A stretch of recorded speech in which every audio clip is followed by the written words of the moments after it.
Pemirsa, puluhan nasabah Koperasi Simpan Pinjam Indosurya Cipta atau Indosurya Simpan Pinjam menggeruduk kantor Pengadilan Negeri Jakarta Pusat yang menggelar verifikasi bilyet nasabah. Potensi gagal bayar Indosurya Cipta diperkirakan lebih dari 10 triliun rupiah dengan korban ribuan nasabah.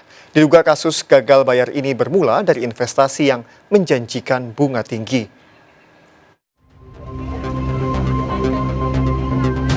Nasabah Koperasi Simpan Pinjam KSP Indosurya Cipta menggeruduk kantor Pengadilan Negeri Jakarta Pusat yang sedang menggelar verifikasi bilyet nasabah. Pengadilan mulai menggelar kasus gagal bayar oleh KSP Indosurya Cipta yang diperkirakan berpotensi merugikan ribuan nasabah lebih dari 10 triliun rupiah.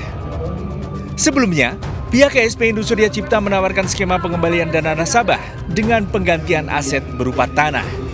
Indosurya itu ada menawarkan, tapi penawaran-penawaran dari Indosurya itu tidak reasonable lah, nggak masuk akal. Contohnya dia memberikan tanahnya itu di daerah Jonggol. Nah itu tanahnya itu sekian hektar gitu.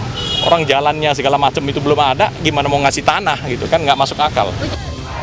Diduga potensi kerugian nasabah bisa bertambah karena masih banyak nasabah yang belum terdaftar saat melaporkan kasus gagal bayar KSP Indosurya Cipta.